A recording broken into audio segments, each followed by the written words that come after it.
Hello,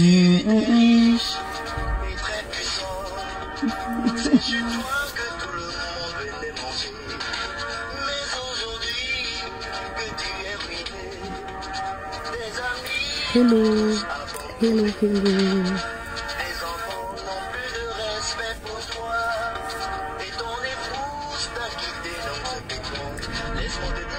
Il y a de l'espoir. Jésus est la solution. Il y a de l'espoir pour toi. Dans ton cœur à Jésus, il y a de l'espoir. J'aime l'école comme ça. Voilà. Il y a de l'espoir pour toi.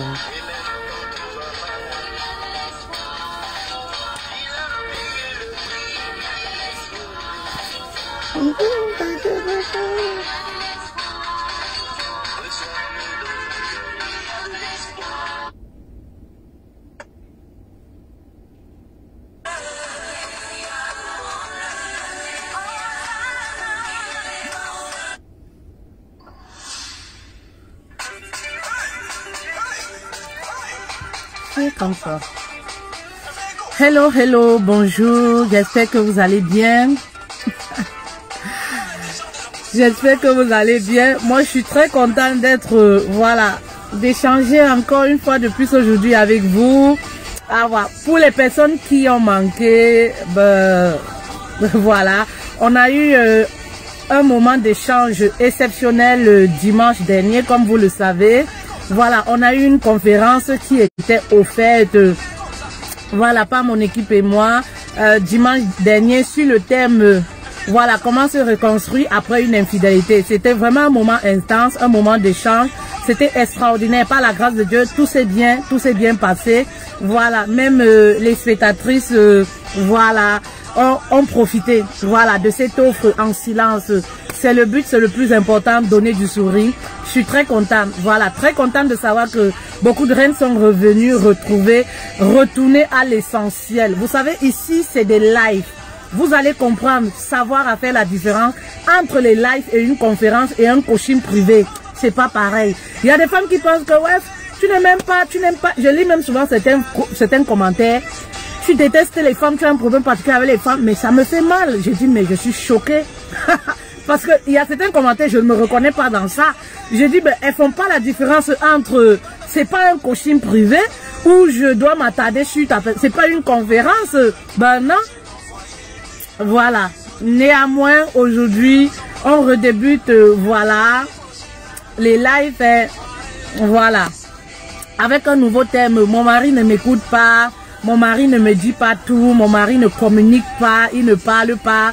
Voilà, c'est une question qui revient très souvent dans les séances de coaching. Je vais baisser ça un peu. Voilà, n'oublions pas, nous continuons avec notre formation dimanche prochain. Voilà, dimanche prochain, inscrivez-vous. Les inscriptions se clôturent vendredi. Vendredi, nous clôturons. Parce que, comme je dis toujours, on n'a pas besoin de beaucoup de personnes. C'est un travail énorme. Voilà, on clôture les inscriptions vendredi. Donc, du coup, inscrivez-vous. Vous avez là mon numéro de téléphone qui est au-dessus. Je vais remettre le WhatsApp ici.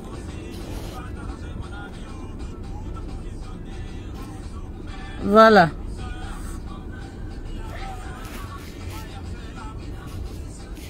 Voilà, mon WhatsApp, il est là.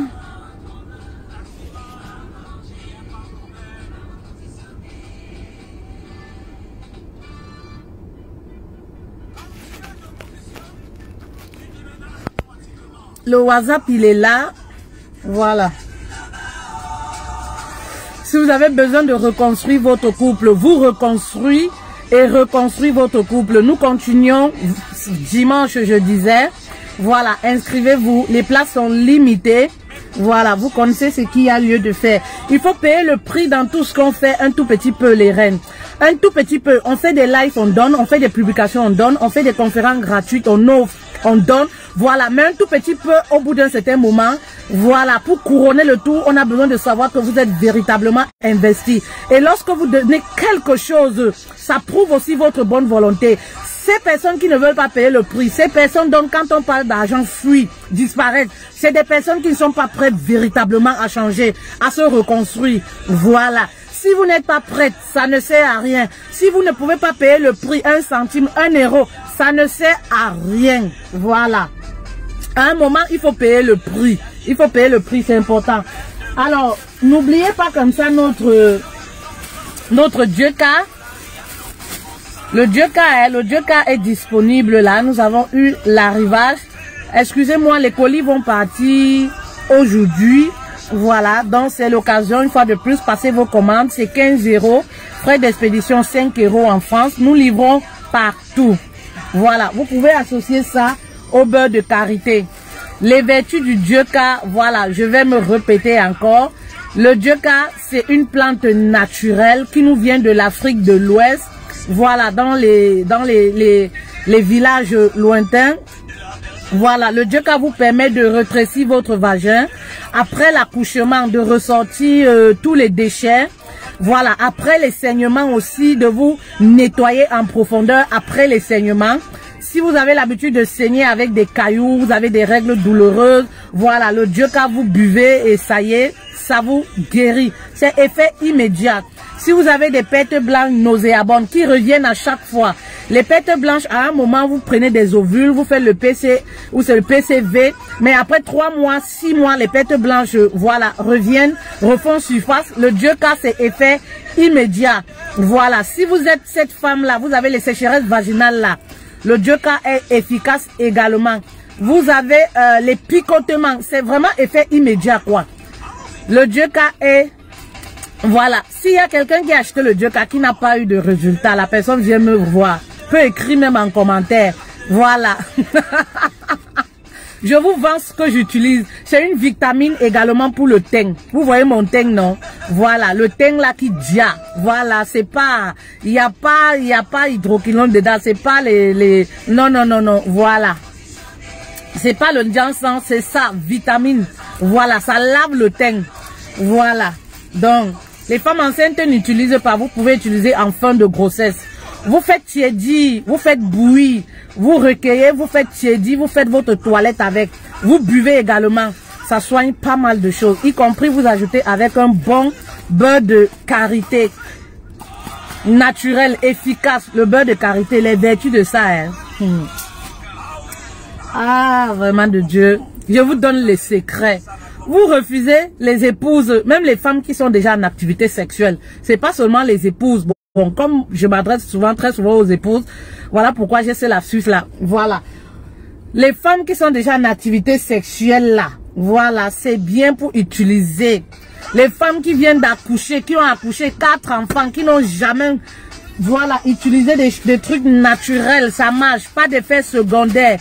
15 €, ça marche. Voilà, moi je vous ai dit que ça fait des années, que ce soit les gommages, que ce soit le lait, que ce soit tout ce que j'utilise est naturel. C'est à base de nos plantes. Et depuis ce temps, je suis tranquille, je n'ai plus de problème. Voilà, tu ne me verras pas dans une pharmacie. Tu ne me verras pas à l'hôpital parce que lorsqu'on s'habitue aux plantes naturelles, voilà, ça nous évite beaucoup de maladies. Beaucoup de maladies. Même l'anémie, ça soigne beaucoup de choses. L'anémie, tout ça. Les fibromes et tout, vous voyez. Vous mettez avec un peu de prière aussi, quand vous avez, voilà, les fibromes, vous cherchez les enfants, tout ça, c'est bien. Il va prendre ton frère. Ouais. Alors, faites monter mes queens. Je suis très contente ce matin. En tout cas, moi, je suis contente tous les jours, de toutes les façons. Juste le fait de me lever là, voilà. De voir que j'ai le souffle, de voir que je n'ai même pas mérité, voilà, d'être là et que je suis vivante et que beaucoup de personnes sont décédées. Moi, juste ça, j'ai envie de dire merci à Dieu, j'ai envie de, voilà, je suis contente quoi, les filles. Alors, on va aborder un nouveau thème. On va parler de la communication.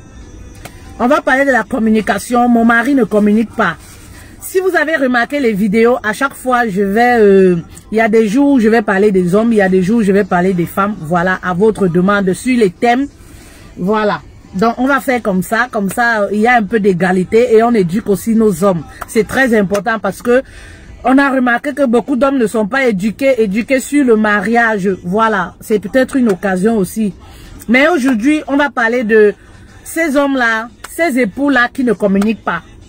Je reçois souvent des messages des femmes qui me disent « Mon mari ne parle pas, mon mari ne communique pas, mon mari ne dit rien, mon mari est silencieux. » Voilà, vous savez les femmes, j'ai fait une publication sur ma page dernièrement où je disais « L'homme fonctionne différemment que la femme. » Dès lors que vous allez comprendre, voilà, la psychologie des hommes, comment les hommes fonctionnent dans les relations sentimentales, vous allez, voilà, ça va vous éviter beaucoup de disputes et ça va vous permettre même vous d'arrêter de vous plaindre, voilà, d'arrêter de vous plaindre. Mon homme ne communique pas, mon homme ne parle pas. Les hommes ne parlent pas n'importe comment. Les hommes ne parlent pas à tout va. C'est vrai qu'aujourd'hui, on a ces exceptions-là de ces hommes-là qui sont devenus les perroquets d'Abidjan. Qui sont congolais, qui parlent de tout et de rien. Mais sachez que les hommes ne parlent pas comme ça, de nature. L'homme ne parle pas comme ça. Vous n'allez pas voir un homme qui va parler en longueur de journée. Voilà. Les hommes n'entrent pas dans les détails lorsqu'ils vous parlent.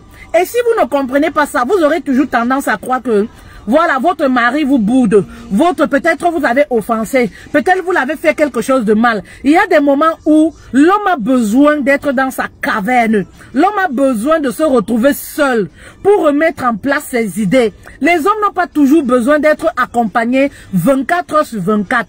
Contrairement à nous les femmes, je sais que psychologiquement, lorsque tu veux fouetter une femme, oui, psychologiquement, c'est très dur pour une femme. Lorsque l'homme garde son silence, lorsque le mari essaye de se retirer dans sa caverne là, je sais que chez nous les femmes, c'est très difficile parce que on ne comprend pas. On se pose des questions, oui, peut-être il nous trompe, peut-être il est en train de manipuler son téléphone là, il est en train de causer avec une ex, il est en train de faire ci. On se fait des films et on se fait du mal pour rien. Pourtant, il n'y a absolument rien. Le mec, il a juste besoin de se retrouver avec lui-même. Ce que nous les femmes, on a du mal à faire. Oui, on a du mal à le faire. Voilà pourquoi on a tendance à croire que le mari ne communique pas, le mari nous fuit, il est silencieux. Les hommes ont besoin de ça. Surtout lorsqu'un homme est tracassé, lorsqu'il passe des moments difficiles. C'est de nature chez les hommes. Ne venez pas me demander pourquoi.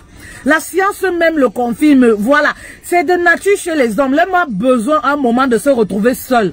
Et si tu veux l'aider en ce moment-là, voilà, c'est d'arrêter de lui parler, c'est d'arrêter de lui poser des questions. Oui, tu étais où? Oui, tu faisais quoi? Parce qu'il y a des moments pour parler à un homme.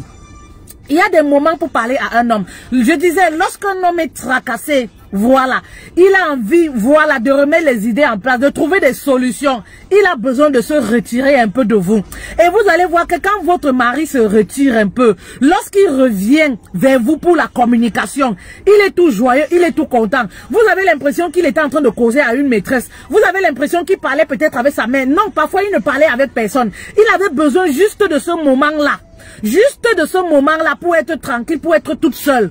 Ne vous faites pas toujours des idées à croire que si l'homme est dans son coin, c'est parce que vous faites trop de films et vous dessinez, on dit chez nous, vous dessinez le diable au mur. À force de croire qu'on vous trompe, vous dessinez le diable au mur. À force de croire que oui, le mari trafique des choses derrière vous, vous dessinez le diable au mur. Le mari forcément ne trafique pas des choses lorsqu'il est seul, lorsqu'il se retire. Apprenez à comprendre comment ces hommes-là fonctionnent. Ça va vous permettre d'être en paix dans votre couple et d'éviter les conflits inutiles. Et dès lors que l'homme se retrouve tout seul, il revient vers la femme. Généralement, ce qui se passe avec nous les femmes, c'est quoi? On les repousse. Oui, quand tu étais là-bas, tu n'avais pas mon temps, non? Oui, quand tu étais là-bas, tu causais avec tes amis, non? Est-ce que tu avais mon temps? Non. Justement, si vous voulez communiquer avec votre homme, lorsqu'il sort, oui, lorsqu'il sort de son moment de silence là, lorsqu'il sort de sa caverne là, c'est le moment propice. Il revient avec toute la joie parce qu'il a puisé en lui quelques forces. Il a essayé de recadrer ses idées. Il revient vers vous avec le sourire. Voilà, c'est en ce moment que vous devez profiter pour lui parler. Si vous voulez lui parler, l'homme ne parle pas comme ça. Il y a des femmes là qui disent mon mari ne communique pas. Aucun homme. Vous ne pouvez pas dire que les personnes ne communiquent pas. Chacun a sa mode de communication. Vous comprenez? S'il y a un homme, vous avez votre homme qui ne communique pas du tout. C'est-à-dire, il ne parle pas, même dans les attitudes, il ne communique pas, même dans les gestes, il ne communique pas. Là, il y a un autre problème. Vous n'avez pas seulement un problème de communication dans votre couple. Parce que les hommes ont plusieurs formes de communication. Voilà. Vous allez voir ces hommes-là qui ne parlent pas peut-être. C'est de sa nature, peut-être c'est des hommes réservés, ils ne parlent pas. Peut-être ils communiquent par écrit. Vous allez remarquer que il aime bien vous écrire. Et lorsqu'il vous écrit, vous échangez, il arrive facilement à vous dire des choses qu'en face, il n'a pas forcément, voilà, le courage de vous le dire. C'est une forme de communication. Vous n'allez pas en vouloir à quelqu'un d'être comme il est. Vous comprenez? Il y a des hommes qui vont communiquer par des gestes. Ils vont jamais peut-être vous dire je t'aime de bouche. Vous allez trouver que oui, il n'est pas romantique. Mais c'est quelqu'un, par les gestes, il va vous offrir des cadeaux. Il va vous donner des choses. Il va vous sortir par exemple. Il va dire chérie, viens me retrouver dans un tel maquis. C'est sa façon à lui de communiquer. Donc chaque personne, l'homme communique. L'homme communique. C'est tout simplement que il n'a pas votre mode de communication. C'est pourquoi vous trouvez que mon mari ne communique pas. Vous voulez chez l'homme qu'il soit dans les détails. L'homme ne peut pas communiquer dans les détails. Est-ce qu'il y a une femme qui comprend le message? Que son mari ne peut pas communiquer dans les détails. Vous comprenez? Nous les femmes, on a besoin de communiquer dans les détails. En détail, entrer dans les détails. On a besoin parfois de dire tout et n'importe quoi. Parfois même les choses qui ne concernent pas l'homme. On a les choses qui ne concernent pas notre couple. On a besoin de dire. Parfois même des histoires qui concernent nos amis, notre famille. On a besoin de dire à l'homme. Mais l'homme, lui, ne communique. Il n'entre pas dans les détails. L'homme est dans l'essentiel. L'homme est dans l'essentiel. Voilà. Si vous comprenez cela, vous allez arrêter de vous plaindre en disant, oui, mon mari, quand je parle à mon mari, il regarde la télé, mon mari ne communique pas, mon mari ne me dit pas tout. Parce que un homme n'est pas censé tout dire à la femme. Parler de tout et de rien. Il y a des situations exceptionnelles dont l'homme n'est pas forcément obligé de vous dire. Donc quand vous me dites que votre homme ne vous dit pas tout, j'aimerais savoir le tout pour vous c'est quoi? C'est très important de le savoir. Hein? C'est très important de le savoir. Si vous n'arrivez pas à comprendre ces petits détails-là, vous aurez les conflits tous les jours parce que vous n'arrivez pas à les cerner. Vous allez vous dire, ah, qu'est-ce qui se passe? Il a arrêté de m'aimer. Peut-être il ne m'aime plus. Peut-être il ne m'aime plus. Non. L'homme n'est pas dans les détails et l'homme n'est pas censé tout dire. Voilà. Quand vous dites que mon mari ne me dit pas tout, est-ce que c'est des choses qui ont trait à votre relation de couple? Parce que si c'est des choses qui n'ont pas trait à votre relation de couple, l'homme va trouver que c'est inutile de vous dire. Pour lui, ça fait partie des détails. Pour lui, il trouve inutile de vous informer. Pourtant, pour nous les femmes, ça c'est un grand problème parce que pour nous les femmes, on dit tout, on va... C'est la nature des femmes. On dit tout, même les détails. C'est-à-dire, si le voisin est venu toquer à 14 h, on va dire au mari, le voisin est venu toquer. Pourtant, chez l'homme là, si vous laissez l'homme à la maison, le voisin vient toquer à 14 h. L'homme, si ça n'a pas trait essentiel, si le voisin n'a pas voulu faire quelque chose de mauvais, si ça n'a pas trait à votre relation de couple, l'homme va trouver que c'est inutile de vous mettre au parfum. Et sachez que pourquoi est-ce qu'on ne dit pas tout certaines choses à la femme dans certains cas exceptionnels, je précise bien. Il y a des femmes qui sont très fragiles. Il y a des femmes qui montent très vite, qui sont très émotives. Donc il y a les choses, lorsque l'homme ne le fait pas, parfois c'est pour vous protéger. Oui, qui ne le fait pas.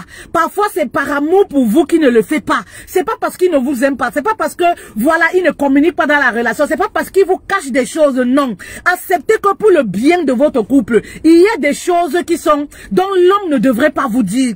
Parce qu'il vous protège. Il y a des femmes là, si tu leur dis même un secret, voilà, tu leur dis quelque chose, elles vont s'évanouir. Oui, parce qu'elles sont trop émotives. Elles vont s'évanouir même. Oui, et vous allez regretter. Il y a des choses qu'on ne dit pas. C'est-à-dire, on apprend à cerner son épouse. On sait ce qu'elle est capable de supporter et on se dit, tiens, on peut en parler à notre femme. Voilà comment l'homme lui réfléchit. Il se dit, tiens, ma femme est capable de supporter telle situation, donc je peux lui dire, si c'est une situation qui va gâcher la journée de ma femme, c'est inutile que j'en parle. Et lorsque vous découvrez, vous vous dites, ah, s'il m'a caché ça, parce que ça, c'est la pensée de la femme, hein. S'il m'a caché ça, ça voudrait dire qu'il m'a caché beaucoup d'autres choses. Est-ce que ce qu'il vous a caché handicape votre relation? Bah oui. C'est-à-dire, on appelle par exemple, c'est des situations qu'on vit dans les couples tous les jours. Si vous ne vous fiez pas, vous ne vous faites pas à cette idée, vous allez continuer de souffrir, vous vous faites du mal à vous-même. Il faudrait que vous soyez dans la réalité de ce qu'on vit au quotidien. Je ne vous parle pas des histoires, des films, télénovelas, je dis toujours. Je vous parle des réalités de couple. C'est-à-dire, votre mari a eu un enfant avant le mariage. Vous comprenez? La mère de son enfant, on dit par exemple qu'elle est dans le coma. On a besoin d'argent. Ben oui, on a besoin d'argent. Le mari sait très bien qu'il a les moyens, par exemple. C'est des exemples que je peux vous prendre, qu'on peut vivre au quotidien, dont le mari trouve inutile de vous en parler. Parce que non seulement il va vous mettre mal, et ça ne vous concerne vraiment pas. En quoi ça vous est utile? On dit par exemple, la femme est dans le coma, on a besoin d'argent. C'est-à-dire la famille de la femme, de son ex là, la mère de son enfant l'appelle. On sait qu'il a les moyens et l'homme se dit, mais une femme est en train de mourir. Non seulement c'est une femme, mais ça reste la mère de mon enfant. Il va courir, il va aller donner l'argent à l'hôpital. Il sait très bien que si je dis à mon épouse, ben ça va nous apporter les conflits. Les femmes, nous sommes assez, excusez-moi, assez égoïstes. On va jamais comprendre, on va jamais vouloir accepter. C'est-à-dire pour nous là, c'est-à-dire on va jamais accepter. C'est-à-dire, on va même dire, il suffit que cette femme-là va mourir là-bas. C'est-à-dire, voilà la pensée de nous les femmes. Voilà. L'ennemi de la femme, c'est la femme. On va se dire qu'elle meurt là-bas. Elle a fait sa vie, non? Elle a ses gares et tout ça. Elle a sa famille. Sa famille n'a qu'à s'en occuper. L'homme ne va pas voir comme ça. L'homme va voir l'utilité. L'utilité, qu'est-ce que ça l'enlève d'aller sauver une vie? Qu'est-ce que ça l'enlève d'aller sauver la maman de son enfant? Il va courir, il va aller donner l'argent.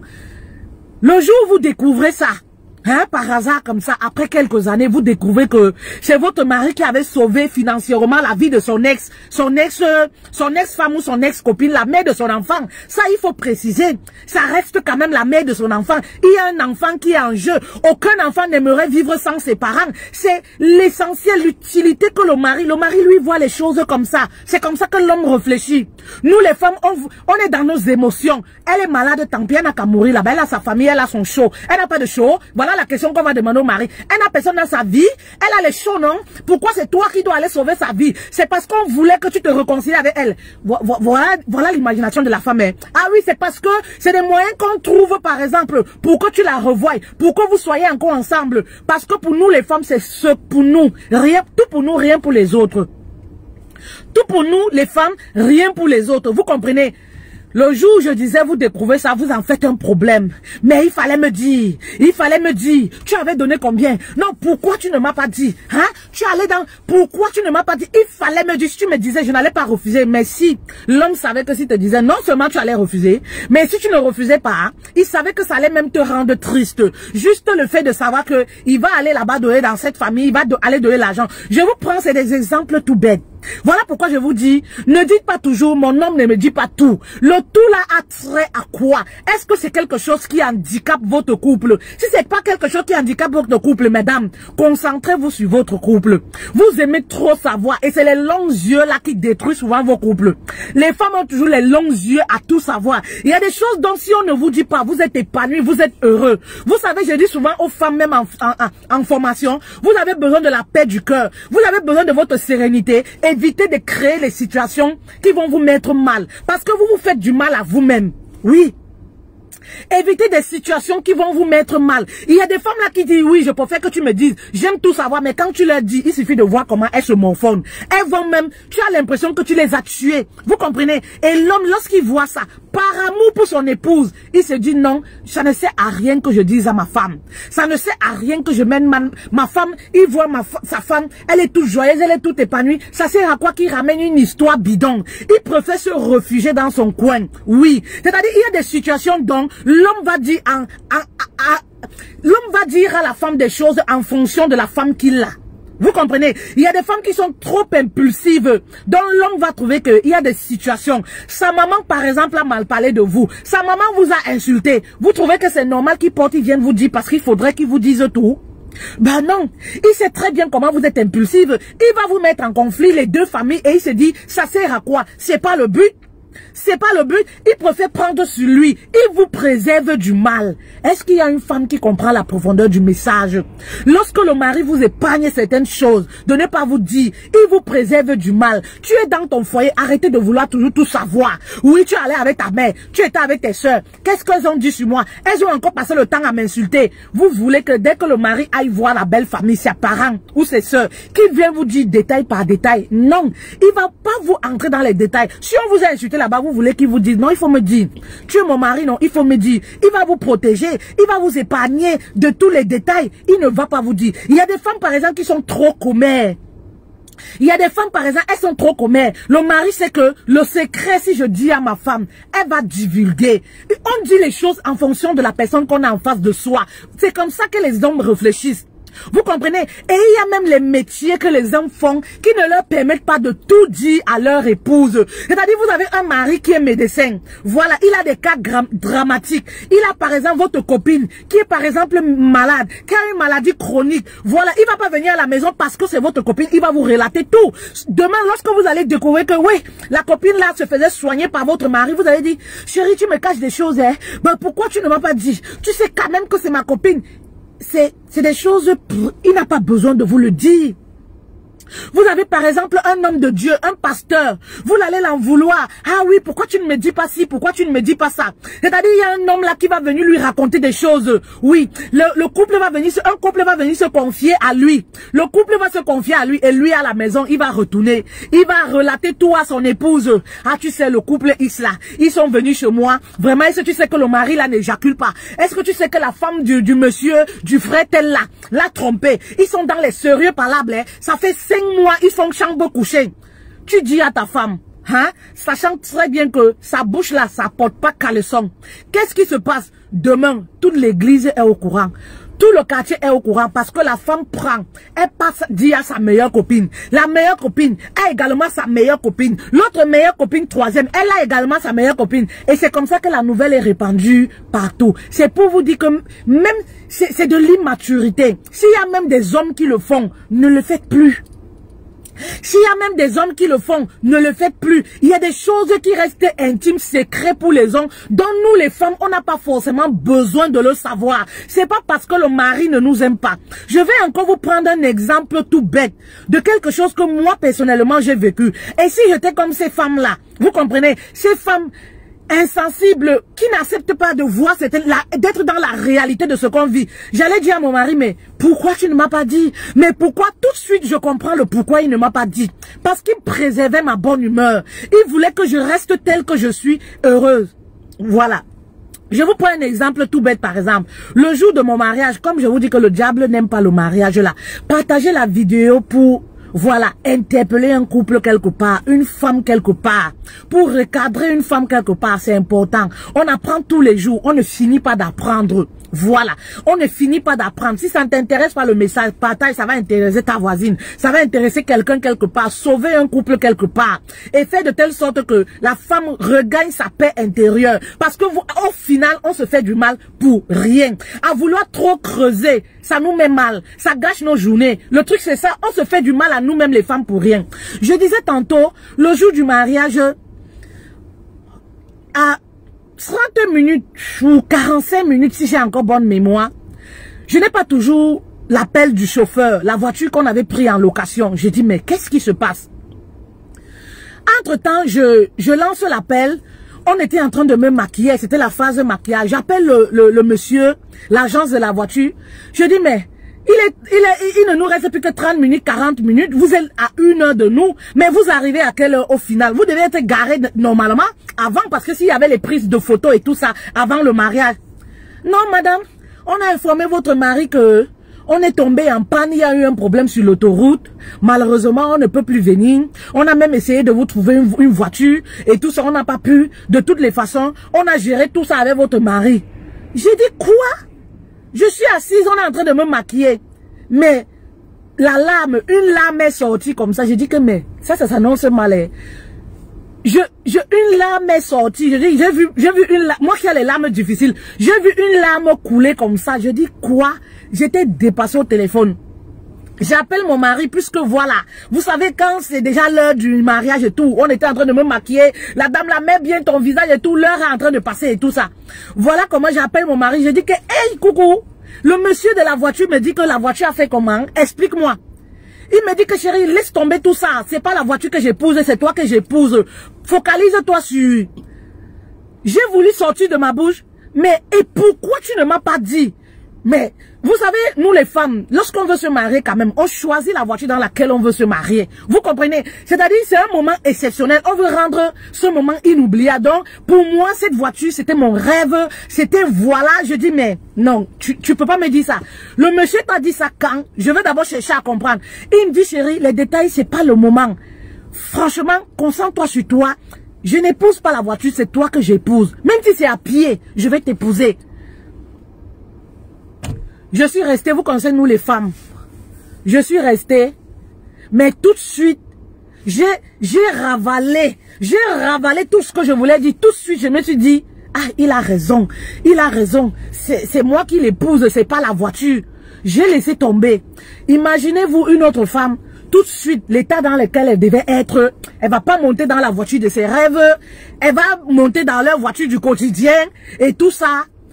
J'ai dit, non mais il n'y a pas de souci. Je n'ai même plus pensé à l'instant, tout ça, c'était déjà, il fallait qu'on aille et tout ça. Je suis partie. Je me suis mariée. Le lendemain du mariage, ah, je vais entrer dans la voiture. Je dis que coucou, j'ai remarqué que le pare-brise est cassé. La voiture, il me dit oui. Le pare-brise de la voiture s'est cassé le matin du mariage. J'ai dit, attends.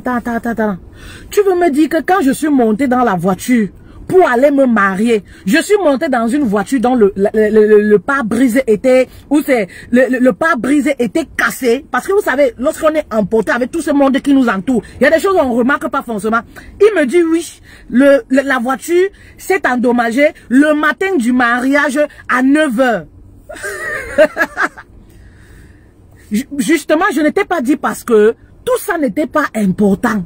Il y a plein de choses qui se sont passées. Je ne voulais pas te mettre mal. Tu étais tellement heureuse, épanouie. Voilà. Pourquoi? Ça devait servir à quoi que je viens te raconter? Oh, tu sais, j'ai fait l'accident. J'ai fait l'accident le matin du mariage. C'était pas utile que je t'en parle.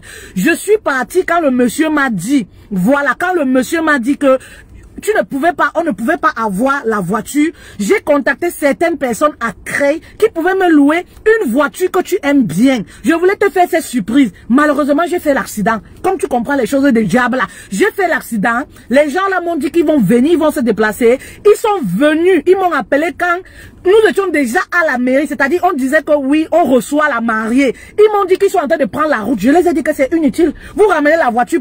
Le but, c'était de ramener la mariée avec cette voiture à la mairie. Si la mariée est déjà arrivée à la mairie, vous venez avec la voiture pour faire quoi? Juste pour prendre les photos. Ça ne sert plus à rien, c'est inutile. Il dit, il y a plein de choses qu'il m'a racontées, qui se sont passées à 2 jours de notre mariage et le jour du mariage. Vous croyez que moi je vais l'en vouloir, chérie? Pourquoi tu ne m'as pas dit? Mais s'il me disait, j'allais même l'en vouloir. Pourquoi il m'a dit ça? Pourquoi il m'a relaté certaines choses? Ben tout simplement parce qu'il allait gâcher mon rêve. Il allait gâcher ma journée. C'est pour que vous puissiez comprendre que l'homme, il y a des choses dont l'on trouve que c'est des détails pour les hommes. Les hommes ne sont pas attachés au matériel et tout ça. Non, il y a des choses dont les hommes trouvent c'est inutile de vous en parler. Voilà pourquoi ils ne vous en parlent pas.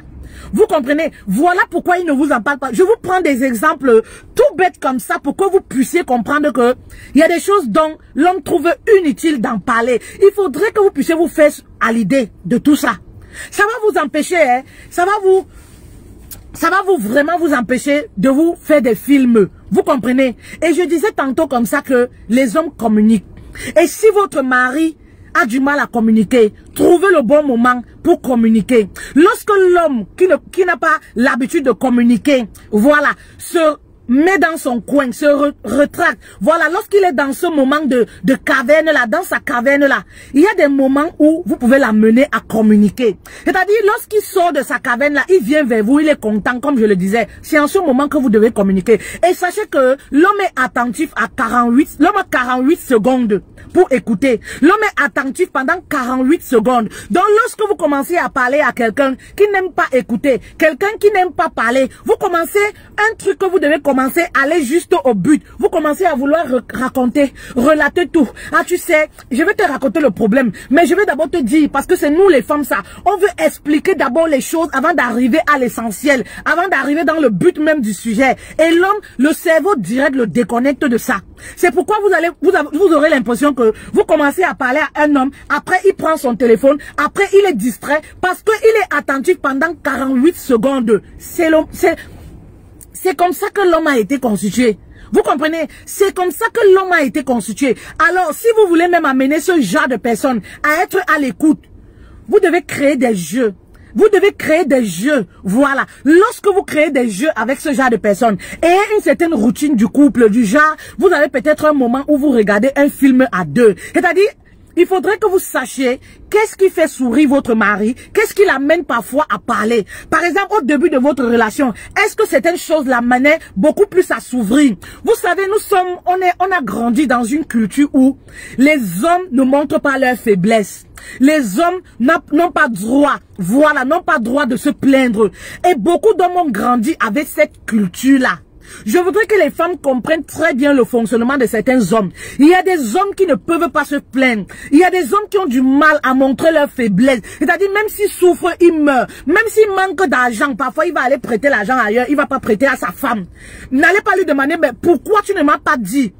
Il a grandi avec cette culture où on lui a dit, l'homme doit subvenir par exemple aux besoins. L'homme ne doit pas montrer qu'il est fauché. L'homme ne doit pas montrer ses faiblesses. Et ça, c'est resté en lui. Du jour au lendemain, vous ne pouvez pas le faire changer d'attitude comme ça. C'est petit à petit. Lorsque vous allez connaître le centre d'intérêt de votre mari, comment est-ce que voilà, quand est-ce qu'il est content? Si c'est les rapports sexuels qui lui font, voilà, s'ouvrir. Il y a de ces hommes-là qui ne parlent pas trop. Mais dès lors que voilà, pendant l'acte sexuel, il vous remarquez qu'après l'acte sexuel, il a envie de parler, il a envie de vous raconter des choses. Profitez de cet instant-là pour lui parler. Si vous avez quelque chose à lui dire, c'est le moment peut-être précis de le lui dire. S'il y a des hommes, par exemple, que vous allez amener, par exemple, au restaurant, il aime, par exemple, les maquis, il aime se divertir. Si vous voyez que c'est ce qu'il aime, prévoyez, par exemple, un samedi, vous allez dans un maquis. Vous allez remarquer que lorsque vous buvez, vous mangez et tout ça, il est beaucoup plus ouvert. Il commence même à vous raconter des choses. Il vous relate des choses. C'est en ce moment propice là que vous pouvez, par exemple, comme ça, commencer à lui dire des choses. Trouvez, il y a des moments.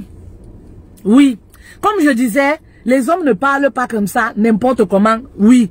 Tous les jours, l'homme n'a pas forcément envie de parler. Si vous avez, écoutez, sachez que la femme parle par jour en moyenne 27 000 mots et l'homme 7 000 mots.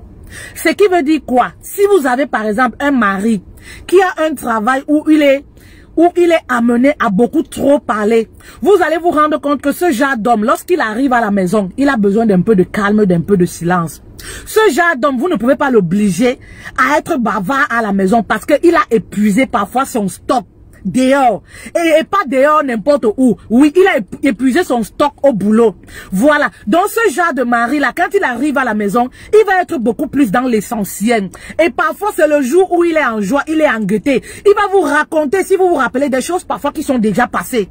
Oui, parfois le week-end, vous allez trouver qu'il est plus disponible pour la communication. Parfois, lorsque vous sortez, il est plus disponible. C'est là où il va vous raconter, ah, tu sais, la semaine dernière, j'ai vécu ci. Tu sais, la semaine dernière, telle chose s'est passée, telle chose s'est passée. Ne soyez pas dans l'exigence. Pour nous, les femmes, c'est ça. Voilà, ne soyez pas dans l'exigence. Et vous allez remarquer, si vous avez une femme par exemple qui fait un boulot où elle est toujours toute seule, ou alors ces femmes qui restent à la maison, voilà, elle reste à la maison. Quand le mari arrive, elle a tellement envie de vider son stock, elle va être blablabla, blablabla. Elle va se rendre compte que le mari, il est seulement là, il dit ah bon, ah bon, Entre-temps, il se déshabille, entre-temps, parfois, il mange ah bon. Et parfois, ça nous énerve, nous les femmes, parce que le silence de l'homme tue la femme. Oui, nous, ça nous énerve parfois parce qu'on se dit, mais je te parle, non? On aimerait que l'homme aille dans notre sens. On aimerait qu'il dise quelque chose. Parce qu'on veut se vider. On est resté la journée, on n'a parlé à personne. On attend le mari pour se vider. Non, c'est pourquoi je dis toujours aux femmes, pour être épanoui dans le couple, votre mari ne doit pas être votre seul centre d'intérêt. Non. Lorsque le mari est dans sa caverne, il a besoin d'être seul. C'est-à-dire, il se renferme sur lui-même. Il a cette période-là. Ça arrive fréquemment chez les hommes et ça arrive difficilement chez nous les femmes. Nous les femmes, c'est très difficile. Mais chez les hommes, c'est fréquent. Maman, trouve-toi un autre centre d'intérêt. En ce moment, profite de toi, prends soin de toi. Lorsque l'homme est seul, ne te dis pas toujours, voilà, qu'il a un problème avec toi. Il n'a aucun problème avec toi. Il ne te reproche de rien. Il a juste besoin que tu lui laisses tranquille un tout petit peu. Oui, il a juste besoin de se réfugier. Oui, de remettre ses idées en place et tout ça. De revoir par exemple sa journée, de refaire le bilan et tout de ce qui s'est passé. C'est pas avec son épouse. Il va revenir vers toi. Et tu vas voir qu'il va revenir vers toi beaucoup plus souriant. Et lorsque le mari est dans ce moment-là, cette période-là, ça peut même être pendant une période. Maman, tu as tes copines, tu as ta famille, tu as tes amis. En ce moment, prends soin de toi, occupe-toi. Tu as envie de te défouler, appelle une copine, appelle quelqu'un de ta famille, tu te défoules. Et ça, tu verras que lorsque vous vous retrouvez ensemble, vous êtes beaucoup plus en paix, en joie. Parce que chacun a essayé de puiser son bonheur en dehors du couple, en dehors des partenaires. Vous ne pouvez pas faire porter la responsabilité de votre bonheur à votre mari. Détrompez-vous, ça ne marchera pas. Ben oui, trouvez votre bonheur parfois, voilà, parfois en dehors du couple, en dehors du mari. Apprenez également à vous épanouir. Si vous êtes une femme au foyer, n'attendez pas le mari pour déverser tout sur le poids du mari. Vous ne savez pas si sa journée a été très difficile. Il y a des choses dont les hommes vivent dehors au boulot. Voilà, le patron qu'il a méprisé, le patron qu'il a insulté, les employés avec lesquels il a eu les problèmes, il ne viendra pas forcément vous dire tous ces détails-là. L'homme ne dévoile pas ses faiblesses comme ça. L'homme ne viendra pas vous dire, je me suis tapé avec quelqu'un à l'extérieur, c'est inutile pour vous. Il ne viendra pas forcément vous le dire. L'homme ne viendra pas vous dire, par exemple,